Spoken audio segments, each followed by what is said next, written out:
Amigos e amigas que formam este querido grupo, nesta tarde de domingo, que busca exatamente compartilhar os conhecimentos e ensinamentos de Jesus. E vamos agora interagir, falando, pensando, refletindo exatamente sobre os ensinamentos de Jesus. E o tema hoje é muito rico, muito interessante. Aliás, como todos, né? Mas esse tem tudo a ver com o momento que estamos vivendo em nossa vida no mundo atual. Nosso tema hoje é o orgulho e a humildade. Olha, quanta coisa tem para se falar sobre isto, né? Mas o tempo é curto, vamos tentar sintetizar, encontrar uma linha de reflexão que possa ajudar cada um de nós a sairmos, ao final, com bons motivos para uma reflexão ainda maior. Porque o importante de conversas, diálogos, palestras, trocas de ideias como esta é, sempre que termina, termos um motivo a mais para continuar a buscar, pesquisar, encontrar novas explicações, aprofundar os conhecimentos. Aí é o que enriquece. A gente vai além do entendimento, alcança a compreensão e compreendendo a gente consegue o equilíbrio de toda este conjunto de conhecimentos. O orgulho e a humildade. Vamos encontrar esse assunto no capítulo 7 do Evangelho segundo o Espiritismo, mas precisamente nas instruções, nos itens 11 e 12. Então, aqueles que querem aprofundar, depois busquem ler capítulo 7, itens 11 e 12 do Evangelho segundo o Espiritismo. O tema é o orgulho e a humildade. Quando falamos sobre orgulho e humildade, estamos, de certa forma, falando sobre egoísmo e amor ao próximo. O orgulho é decorrente do organismo, do egoísmo. Está dentro do nosso organismo, de certa forma, como eu fui pronunciando inicialmente. Egoísmo tem tudo a ver com o orgulho. O amor ao próximo faz parte exatamente da nossa essência, da constituição espiritual. E tem tudo a ver com humildade. Então, quando falamos sobre orgulho e humildade, estamos falando sobre egoísmo e amor ao próximo. Sendo o egoísmo a fonte de todos os sentimentos negativos, de todas as falhas que carregamos conosco. Porque o egoísmo, ele faz crescer de uma forma avassaladora o orgulho. O orgulho que nos leva às condições de vaidade. A vaidade que nos faz caminhar exageradamente pela ostentação. A ostentação que muitas vezes nos torna violentos, agressivos, porque quando não somos qualificados, reconhecidos, aceitos como queremos, ou dentro daquilo que queremos, as nossas reações são imprevisíveis. Quando estamos com o orgulho ofendido, a vaidade atingida, são cruéis as nossas reações, né? Podemos refletir muito bem pelo momento atual, como eu disse a princípio. Estamos numa pandemia cruel, mais de um ano, todos nós sabemos, né? Desde o mês de março de 2020, já estamos terminando praticamente o primeiro semestre de 2021. Falta pouco para terminarmos o primeiro semestre de 2021. E continua os problemas de uma forma até mais abrupta. E o que vemos nesse contexto? Pessoas agindo com muito egoísmo. É um momento que se pede união, compartilhamento, o entendimento da situação do próximo, a compreensão, a ajuda, o amor. Mas quantas pessoas têm agido com egoísmo?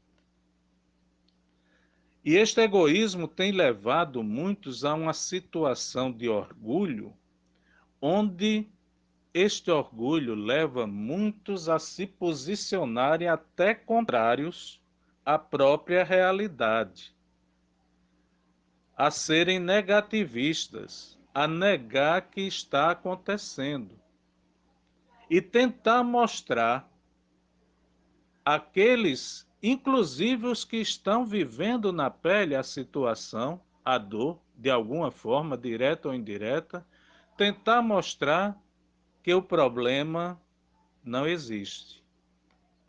Tentar provar que por isto ou por aquilo, por questões políticas, ideológicas, etc. e tal, a questão, o problema não existe. E o que existe é exatamente a concepção que ele tem daquela realidade e tenta convencer a todos. Se envaidece por ser conhecedor disto ou daquilo outro, se envaidece por um cargo, por uma profissão, por uma atividade, uma função que tenha dentro da sociedade, ostenta esta qualificação, ostenta este conhecimento e tenta de forma violenta fazer prevalecer os seus conhecimentos e as suas ideias. De forma violenta e agressiva, muitas vezes custando, como temos visto, a saúde e a própria vida de semelhantes, de outras pessoas. Mas mesmo assim, estas pessoas não cedem e tentam se colocar sempre naquela posição do eu acima. A crise de egoísmo, de orgulho, é forte. Mas se a gente parar e pensar, numa situação como esta, pensar nos ensinamentos de Jesus, vamos encontrar o ensinamento amar ao próximo como a si mesmo. Aí chegamos no amor ao próximo. E o amor ao próximo requer humildade, simplicidade. A humildade leva à simplicidade. A discrição, que conduz à paz de espírito, que estimula a vontade de compartilhar. Você busca, de todas as formas, participar. Então, temos nessa pandemia esse grupo que eu falei, que está dentro da linha do egoísmo, e temos aqueles, estamos vendo também grupos se formarem preocupados com a situação de miséria, de fome, de dificuldade, de situações difíceis que os outros estão passando. Grupos se organizarem para angariar recursos, para angariar ajuda, para buscar de alguma maneira participar e ajudar. Profissionais abnegados se dedicando além dos seus limites para poder ajudar. Pessoas que estão trabalhando exatamente aquele ensinamento de Jesus, o amor ao próximo. Muitos de forma humilde, não querem nem aparecer, não querem divulgação dos seus nomes, querem expansão daquilo que estão fazendo. Simples, simplesmente ajudar, com suavidade e discrição, com muita paz, compartilhando o bem, compartilhando o amor. Estas pessoas formam o grupo do Nós Estamos Juntos, o bem comum a todos, o bem para todos. E não exigem nada de volta. Não colocam seus interesses acima disto aí. Fazem porque se sentem bem felizes em fazer. Então temos aí um outro grupo. E esses grupos estão atuando nesta pandemia. Mas o grupo do bem, todos nós temos visto como são atacados e atingidos. Exatamente por aqueles que são egoístas, que buscam exatamente a ostentação, que buscam o estar acima de tudo os seus interesses. Interesses pessoais, particulares, interesses diversos, mas que são seus interesses e que precisam predominar e que precisam prevalecer, independente do que possa acontecer aos outros. E nós precisamos, amigos, neste duelo do egoísmo com o amor ao próximo, sermos também vigilantes, para que, de repente, pensando estar praticando o amor ao próximo, estejamos exatamente colocando em prática sequelas, garras, tentáculos do egoísmo. Aí até pensamos, mas como isto pode acontecer? Pode acontecer. Já vi muitas pessoas falarem que se envaidecem, que têm orgulho de dizer que tem esta ou aquela qualidade. E na prática agem de tal forma. Tem pessoas que, para fazer a doação de uma simples cesta básica, precisa de toda a mídia presente, as principais redes, precisa da imprensa presente, precisa dar uma entrevista falando sobre o quanto aquilo é importante, precisa de tanta ostentação para poder fazer a entrega de uma cesta básica ou a doação de uma simples ajuda. Já pensaram nisto? Esta forma de ajuda foge daquela tradicional que Jesus ensinou, que é a correta. A caridade simples, a caridade com humildade, sem ostentação. E nesse momento nós vemos muito disso.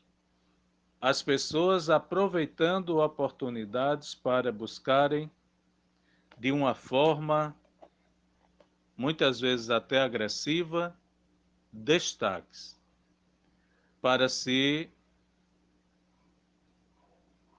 para conseguirem uma posição, um reconhecimento, uma valorização dentro da sociedade que só atende ao interesse dela, muito mais ao interesse próprio do que mesmo a necessidade do outro. E é preciso sermos vigilantes com isso.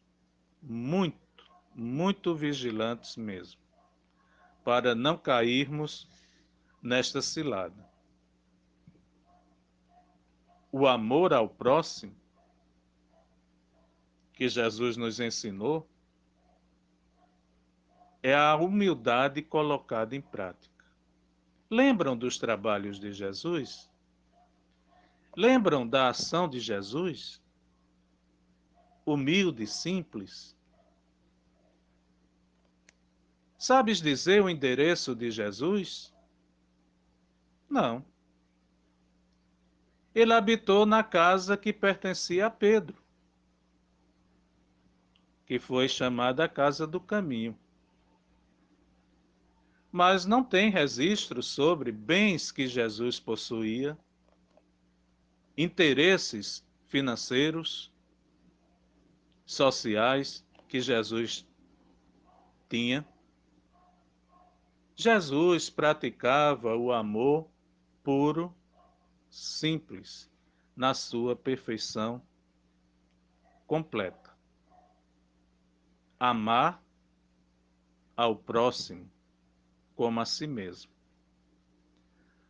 Amava com humildade, ajudava com a alegria de ver o outro se regenerar, se recuperar, não só das mazelas do corpo, mas também das mazelas da alma. E fazia isto tudo com simplicidade, de uma forma discreta. Ah, mas ele ganhou popularidade, sim, porque as pessoas que eram ajudadas comentavam. E as outras iam em busca dele. E ele estava pronto para ajudar. Mas Jesus nunca correu atrás da multidão para se destacar. Quando o grupo estava reunido, o grande grupo, então ele fazia uso da palavra e ali colocava os seus ensinamentos, o alimento da alma. Como também, quando num pequeno grupo ele estava, ele também, da mesma forma, agia. Sempre com humildade, sempre com simplicidade, sempre de forma discreta, porém marcante, decisiva, definitiva. E sempre ele esteve em paz de espírito, tão em paz que, mesmo nos momentos das dores, das humilhações, ele pedia por aqueles que provocavam no corpo dele a dor e que o humilhavam. Ele pedia a Deus que os perdoasse, pois eles não sabiam o que estavam fazendo.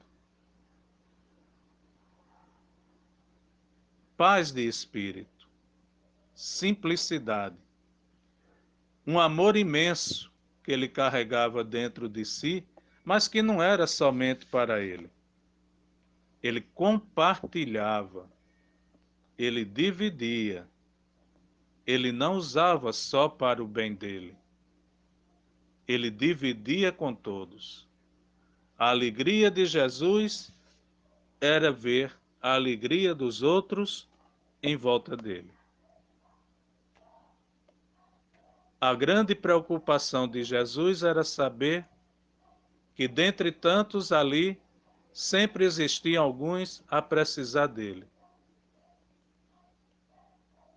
E ele estava sempre pronto para ajudar. Sempre pensando na coletividade. Sempre pensando no grupo, na ação conjunta. É esta uma linha de reflexão muito importante para este tema. Tantas outras existem, podemos até dentro da nossa família, nós vamos ver estes momentos de orgulho e humildade, de egoísmo e de amor ao próximo, dentro da sociedade, do trabalho, do nosso dia a dia.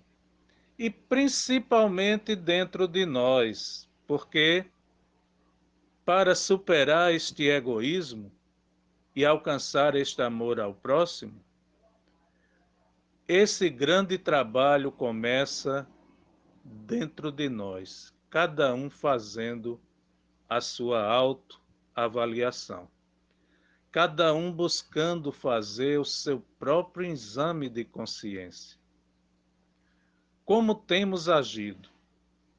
Por que fazemos determinadas coisas de determinadas formas?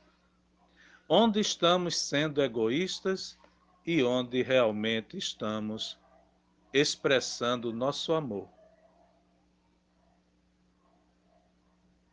Onde estamos usando recalques e onde estamos sendo espontâneos? Fazer uma avaliação de si mesmo é muito importante, é muito significativo. Conhece-te a ti mesmo. Porque quando nos conhecemos, alcançaremos, com certeza, a verdade de uma forma bem mais prática, objetiva e produtiva. vamos alcançar o nosso progresso, a nossa evolução. E então, amar ao próximo não será algo tão difícil.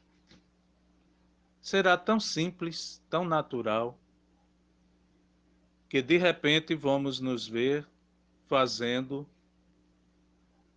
naturalmente, sem dificuldade, porque estamos em paz conosco mesmo. Porque não existem mais objetivos outros escondidos, tramas para se chegar aqui ou acolá, necessidade disso ou daquilo outro, que para isto precisamos ser assim, ser assado, fazer isto, fazer aquilo para agradar a um e conquistar um espaço, para agradar a outro e conquistar outro espaço. Não. Vamos estar sendo autênticos, aquilo que somos, na nossa essência e pureza. Vamos estar praticando o amor com naturalidade. O verdadeiro amor ao próximo. O amor fraternal, como chama André Luiz em todas as suas obras, em todos os seus livros. Principalmente em Nosso Lar e nos Mensageiros, onde existem capítulos que ele narra exatamente o encontro dele com o verdadeiro amor fraternal. E um dos pontos interessantes é que, das obras de André Luiz, está em Nosso Lar, uma obra muito conhecida. Você também deve ter tomado conhecimento, pelo menos assistido o filme. Mas aqueles que assistiram o filme e leram também o livro devem lembrar dos últimos capítulos, quando André Luiz recebe o merecimento de, como espírito, retornar à sua casa. E olha que ele já tinha feito tantas coisas importantes, já tinha passado por tantos aprendizados. A gente que está lendo já o considera tão evoluído, mas quando ele retorna à casa dele, quase 10 anos depois, aí está lá a esposa dele com um novo marido.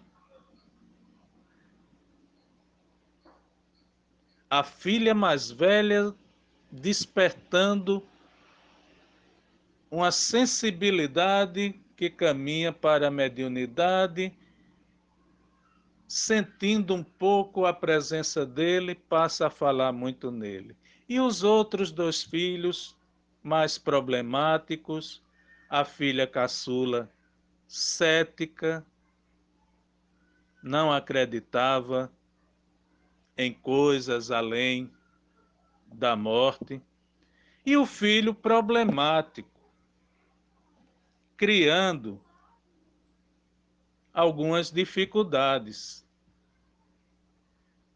E na cama que ele dormia com a esposa, ela estava deitado, doente, convalescendo de dor, um outro homem. O egoísmo, aquele resto de egoísmo que existia, vem à tona. O orgulho do marido ferido começa a fervilhar, a vaidade começa a querer tomar espaço, a ostentação de ser ele o primeiro e único, começa a vir pensamentos agressivos e violentos, o eu querendo falar mais alto, aí ele próprio, diante de tantos ensinamentos, de tantas pessoas lindas que ele tinha conhecido, de tantas provas de amor ao próximo, ele mesmo dá um tempo. Não.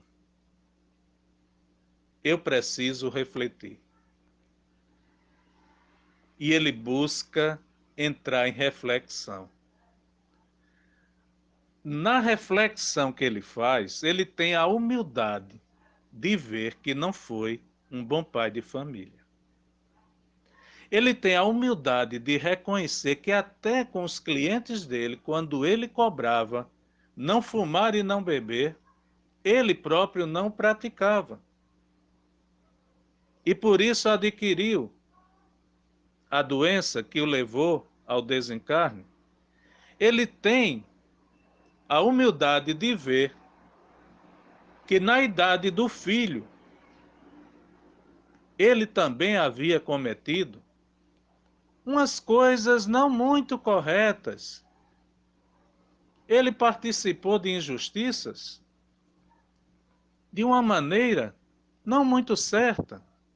Tem aquela história do caso dele na juventude, com a empregada da casa. Ele lembra de tudo isto, a empregada que ele reencontra no mundo espiritual e passa a ser o defensor e ajudante dela. Isso tudo começa a mexer, a fervilhar na cabeça dele. Por que criticar a filha caçula, que era cética, não acreditava em nada, se ele próprio, quando desencarnou, também não acreditava e passou 8 anos no umbral? Por que cobrar da esposa dele continuar se ele sempre a impediu de trabalhar, de se mexer, de ter a vida própria? Ela precisava de alguém que fizesse isto. E por que ter ódio daquele que se colocou no lugar dele, que deu amor à família dele, que terminou de criar a família dele, que tornou todos pessoas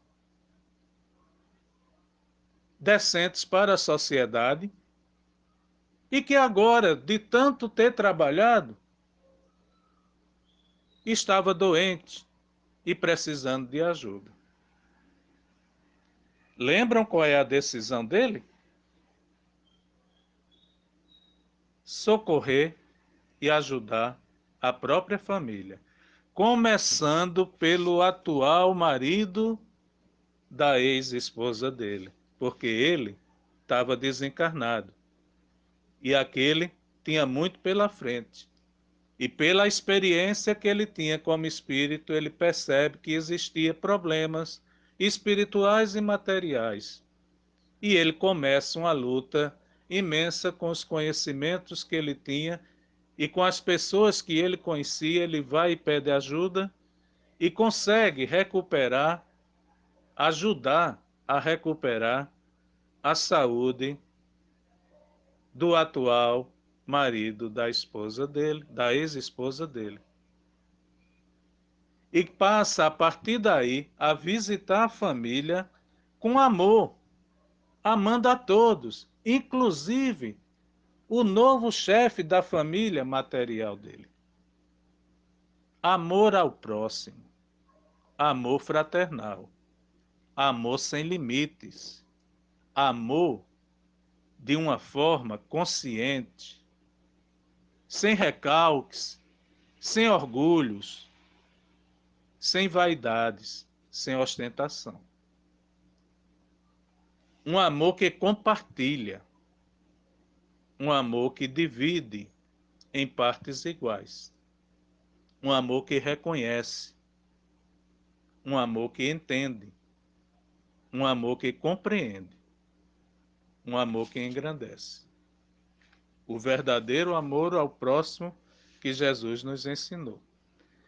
E tantos outros capítulos de outras obras de André Luiz, ele volta a falar nesse amor que ele chama de amor fraternal, fraternidade. E que ele tomou conhecimento na prática da vida espiritual. Na existência dele, sim, mas já num estágio onde ele muitas vezes tinha passado pela erraticidade, muitas vezes tinha encarnado, e é naquele momento, como espírito, que ele alcança esse entendimento e começa a tentar colocar em prática sempre, tentar. E a evolução continua, porque a nossa busca é sempre evoluir. Diante disso que eu estou dizendo, tem um trecho no livro dos Espíritos com um conteúdo muito positivo dentro disto que estamos falando. Está nos prolegômenos, logo no começo do livro, depois da introdução, antes do livro primeiro. Nos prolegômenos, há um trecho que Kardec coloca o seguinte, a partir dos ensinamentos da espiritualidade que participou da elaboração do livro dos Espíritos. Não te deixes desencorajar pela crítica. Encontrarás contraditores obstinados, sobretudo entre as pessoas interessadas nos abusos. Encontrá-lo-ás mesmo entre os espíritos, porque os que não estão completamente desmaterializados procuram frequentemente semear a dúvida por malícia ou por ignorância. Mas prossegue sempre, crê em Deus e caminha com confiança. Aqui estaremos para te sustentar, e está próximo o tempo em que a verdade brilhará por toda a parte. A vaidade de certos homens que creem tudo saber e querem tudo explicar à sua maneira, fará nascer opiniões dissidentes. Mas todos aqueles que tiverem em vista o grande princípio de Jesus se confundirão no mesmo sentimento de amor ao bem e se unirão por um laço fraternal que abrangerá o mundo inteiro. Eles deixarão de lado as miseráveis disputas de palavras para não se ocupar senão das coisas essenciais, e a doutrina será sempre a mesma.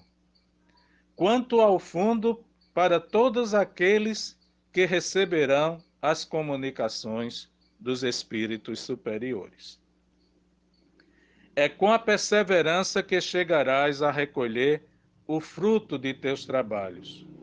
O prazer que experimentarás vendo a doutrina se propagar e ser bem compreendida, te será uma recompensa da qual conhecerás todo o valor, talvez mais no futuro do que no presente. Não te inquietes, pois, com as sarças e as pedras que os incrédulos, ou mais, ou os maus, semearão sobre teu caminho. Conserva a confiança. Com a confiança tu chegarás ao fim. Merecerás ser sempre ajudado. Lembra-te de que os bons espíritos não assistem senão àqueles que servem a Deus com humildade e desinteresse, e repudiam a qualquer que procure no caminho do céu um degrau para as coisas da terra. Eles se afastam do orgulhoso e do ambicioso. O orgulho e a ambição serão sempre uma barreira entre o homem e Deus. É um véu atirado sobre as claridades celestes, e Deus não pode se servir do cego para fazer compreender a luz. É um ensinamento bem interessante que podemos encontrar no livro dos Espíritos, Prolegômenos. Há o trecho que fica exatamente entre a introdução e o livro primeiro. É bem maior do que este, eu li só um trecho. Tem muito mais. Vocês querendo aprofundar o conhecimento, podem procurar. Ok? Então, meus amigos, minhas amigas, espíritas que habitam no meu coração, não espíritas que querem entender, conhecer pesquisar, saber um pouco mais dos ensinamentos de Jesus dentro desta visão do Espiritismo, a todos vocês fica o meu agradecimento por este tempo dedicado a escutar exatamente este meu posicionamento. É uma linha de reflexão que eu espero ter ajudado a muitos a desenvolver também suas linhas de reflexão e de entendimento. Então, agradeço a todos pela atenção, recebam de mim um abraço fluídico, fraterno, com todo carinho e humildade, proveniente do coração. Um abraço para vocês, muita paz, muita luz, e sou grato à atenção de todos vocês. Muita paz.